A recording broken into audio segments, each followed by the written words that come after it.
Hello and welcome to another quarantine mail, which also might be called something like, look what I got in the mail, number 3, or number 2, it's the third quarantine mail. I'm still in quarantine, like most people probably are, even though we did have a period in Australia, and Victoria in particular, where we had at least a month and a half of not as bad quarantine, so yeah. So, I've got a bunch of mail.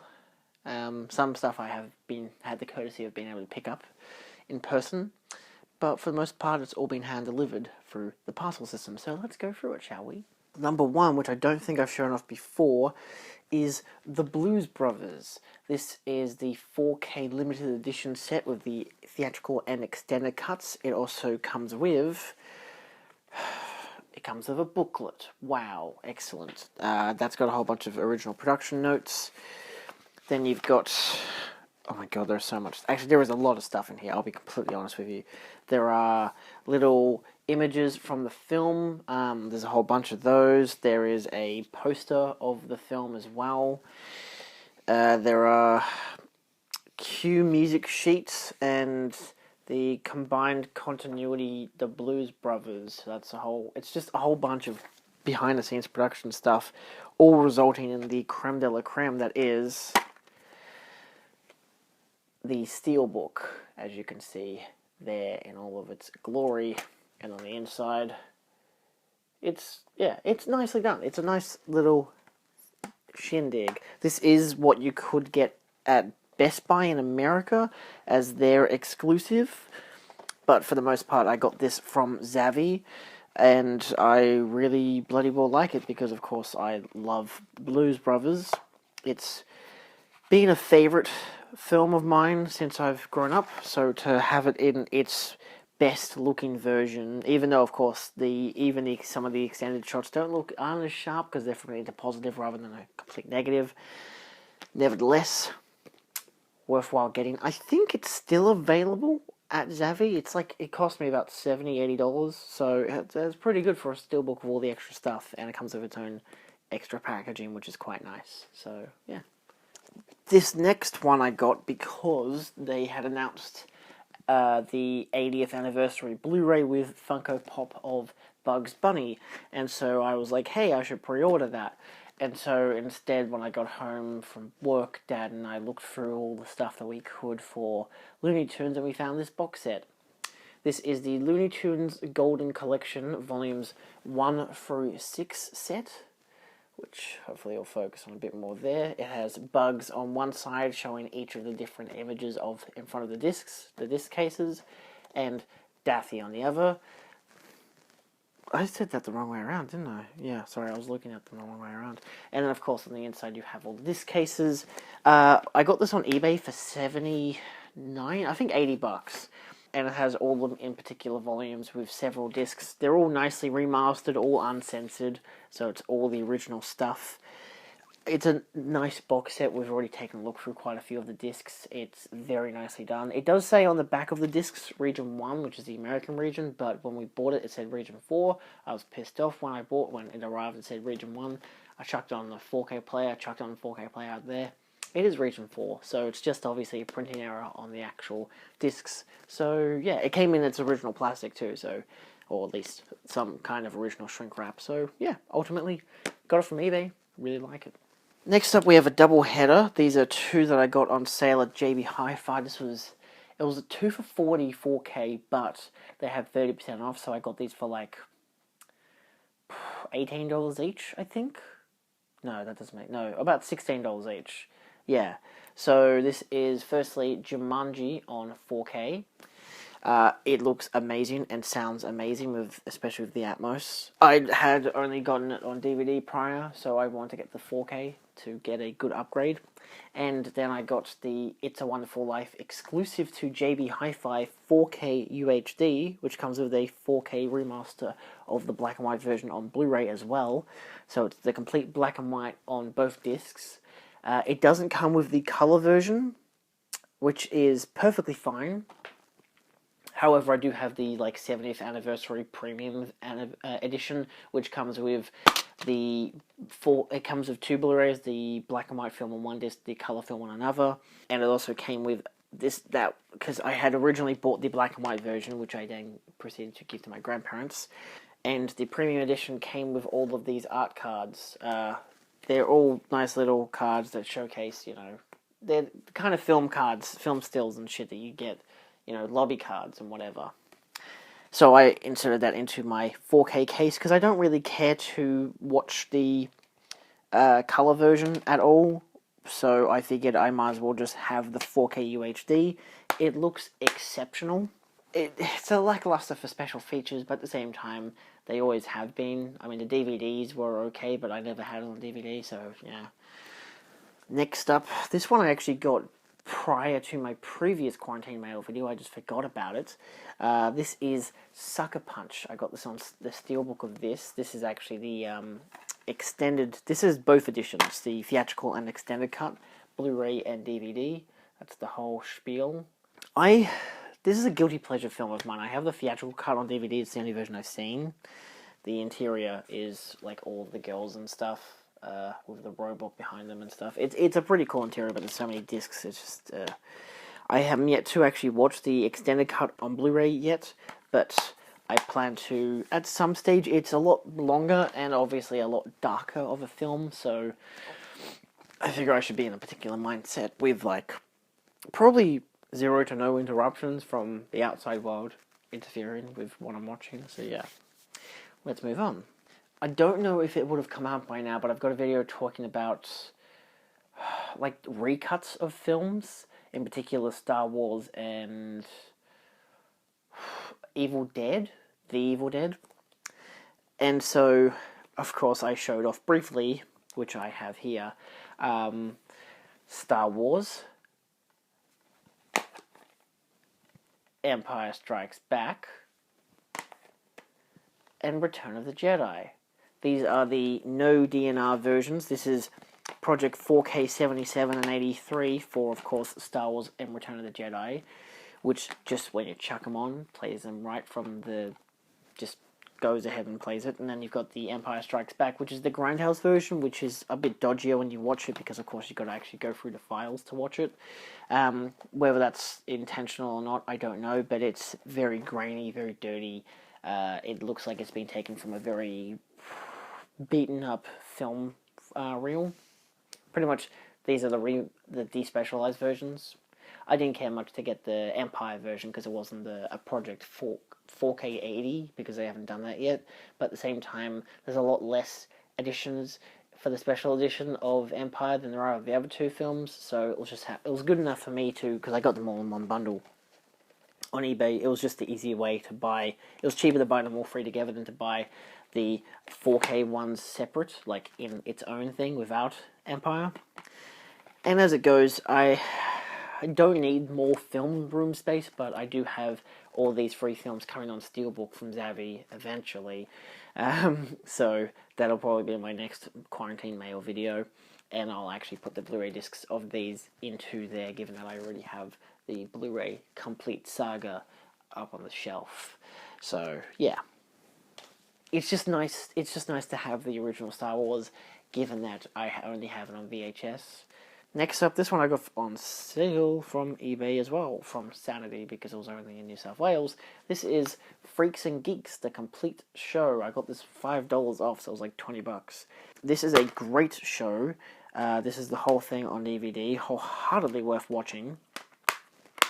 If you're in America, they have the Shout Factory did a Blu-ray box set. It's an incredible set, but unfortunately we can't get that in Australia, and also it's like, yeah, well, I'm not the only one who wants to watch the show. I'd prefer, like, my family or my brothers or whatever watch the show, so I figured I might as well just get the Australian version. I watched it on Stan in Australia, so, that worked well enough for me.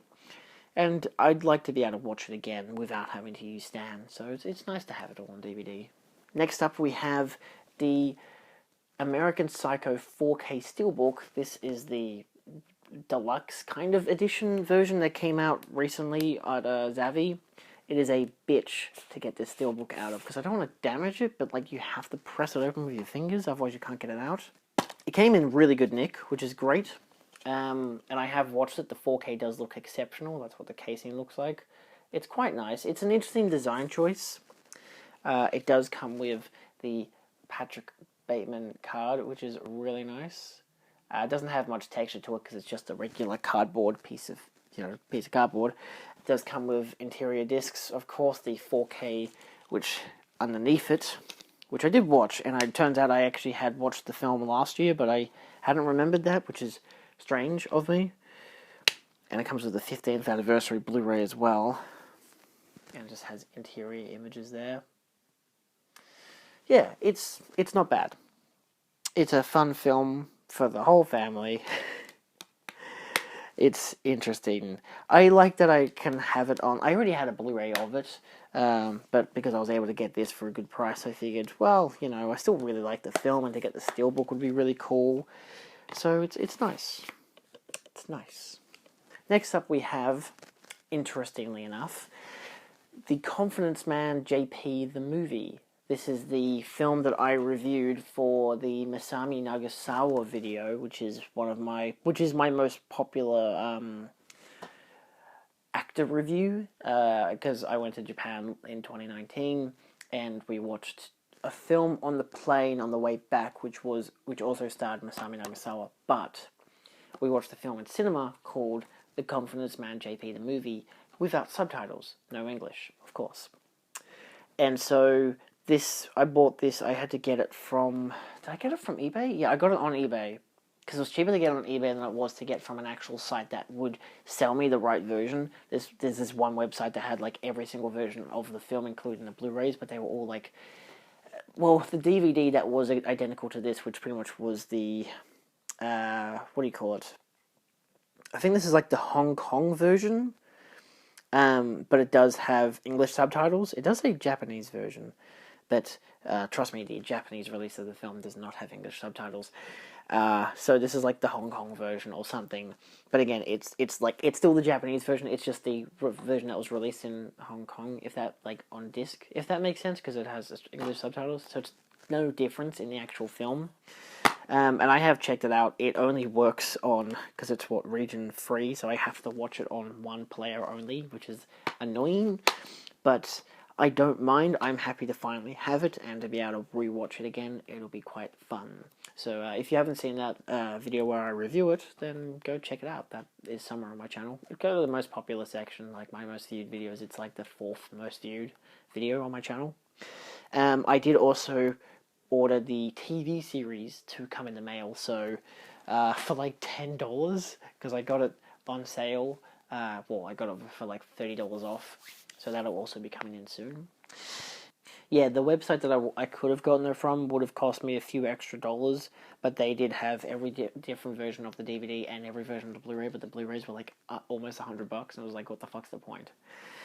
They were still, none of them were region B anyway, so it didn't matter. I don't think I've shown this one off yet, but this is Rec, or Record, the complete Terror collection, which includes all 4 films: Rec or Record, Rec 2, Rec Genesis, and Rec Apocalypse. And if you want me to say that properly, Record Squared, or Record 2, Record Genesis, and Record Apocalypse. Not bad. The first one is a fucking masterpiece, the second one's pretty decent, the third one is pretty boring, and the fourth one is fine. I do have a Calm and Relax talk about the quadrilogy if you want to see that. I did that very recently because, of course, I only just got this in. Next up, I'm doing more of these David Fincher films. I don't know why. He's a good director. So I got the director's cut version of Zodiac. This is actually the double sleeve version, so you can actually take out the disc. And it does have the insert mail thing there, if that's focusing. But yeah, so that's nice. It's a good film. I'd suggest it. Good, interesting mystery film, but also drama. And then I got this. I had originally ordered this one. This is, of course, The Social Network. I had ordered this on eBay for like $11.50 and never came in. So I got my money back, and I got this for $9.80. And it's obviously from, as you can see by the tag that says drama up on the front there. It also has a little, like, as if someone stabbed it on the back, kind of, and a sticker on the back there too, which you can kind of see over the rating. This is from Blockbuster Concord, so it is from Blockbuster. I have taken a look at the film, and it all works. It's all clean, it's all lovely and whatever, which is nice. It's the 2-disc edition. It's a good film. I really like this one as a Fincher film. I hate that it has the drama sticker, but I can't exactly take it off, otherwise it will literally tear off the thing. So it's like, well, who cares? I have it and I got it cheap, and that's what counts. And second to last, we have Halloween 2. This just came in on Monday. It's Thursday. I'm filming right now. Hopefully nothing comes in movie-wise on Friday, but I wouldn't be against that. I've got other things that I've ordered. So, this is the 30th anniversary edition. This is the Anchor Bay edition, I believe, not the Scream Factory edition that you can also get. I did, for my review of the, Come and Relax for Halloween, I watched the DVD of the Scream Factory version, and I hated it. I absolutely hated it. This is a region-free DVD, Blu-ray, which even comes with more special features. It's a pretty decent remaster as well. It even sounds a lot better than the DVD, so everything about this is a hell of a lot better than the Scream Factory DVD.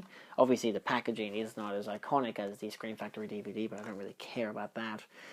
Nevertheless, I even like how it's slim as well. Pretty much fits with almost all of my John Carpenter Blu-rays. Well, pretty much. Okay, only like 3 of them, but still. Nevertheless, definitely fits with my Halloween 3 one. But yeah, so I'm happy that I have it on Blu-ray. I have obviously all the other Halloween films on DVD, except for the original Halloween and the 2018 Halloween. I don't yet have the Rob Zombie ones, but I don't really care to get them anytime soon. If I can, then I don't mind that. I'll probably get them on Blu-ray.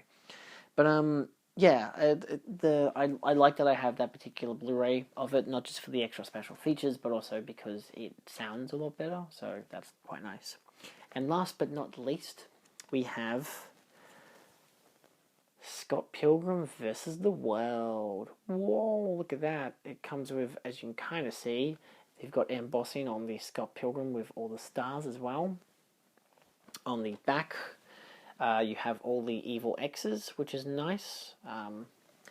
Prepare to feel the wrath of the League of Evil X's. This will also be included in my top 10 favorite steelbook collection. I don't know if that's come out by now or not. And then on the inside, you just have the regular disc, but you mostly just get Scott and Ramona in like their first proper interaction scene, and that is newly to be displayed with its disposable J-card, which I'm keeping for now at least. I don't need it, given that I already have the regular Blu-ray with a slipcover on the shelf. So I've already got a slipcover version of Scott Pilgrim. Now I've got a steelbook, and I've ordered from a guy on Facebook the everything blue version of Scott Pilgrim vs. the World. So I'm getting a lot more premiums. So hopefully the next time I do this video, the next quarantine mail, which I might do in a month's time, because this is the start of August and I'm filming right now. Yeah, hi, it's the past. I only do 2 videos a week, so it's not really... I can film like 3 to 4 videos in a week, and then I won't be releasing them for like another month and a half, which I don't personally mind. It gives me a lot of time to, be able to breathe and do whatever I want to and be creative about it. Creative. It's not like I'm making anything important here. But yeah, so hopefully next time, by the end of August or the start of September, when I do my next quarantine mail video, especially because currently, outside the fact that I am right now still in quarantine, we're in stage 4 lockdown. It's a fucking nightmare. It's just been, quarantine has been extended for another 6 weeks, so it won't be till like the mid of September that we might be able to leave the house a bit more, but for now we have to get permits to get outside the house and stuff. It is very not fun. That being said, the hope is that a lot more things will have come in the mail. I've got more premiums coming in. I'm not going to spoil any of them, but they are all, hopefully, assuming they all come in, exceptional, and I'm so fucking keen. I even plan to unbox one of them because it just is going to be, oh my god, I am so excited for it. And I've got a bunch more steelbooks coming in from Zavvi as well, including the Star Wars ones. So I might do that in its own video, but at the same time, when it gets to the next quarantine mail, that's where they'll also be displayed. So yeah, what do you think of what I got now? Do you think I'm spending too much money? Haha, you're right. Uh, but just wait until you see what I get for the next quarantine video, because holy shit, I'm spending even too much more money. And this isn't even including the pop vinyls I'm ordering. Anyway, thank you so much for watching. If you haven't checked out the previous 2 quarantine mails, or whatever the fuck this one's actually called, if it's not called quarantine mail, they will probably be in the description down below, or the end card, probably somewhere on screen. Outside of that, you can check out my film shelf, hopefully over there, and subscribe down here. And we will see you next time on Telecreations. Adios.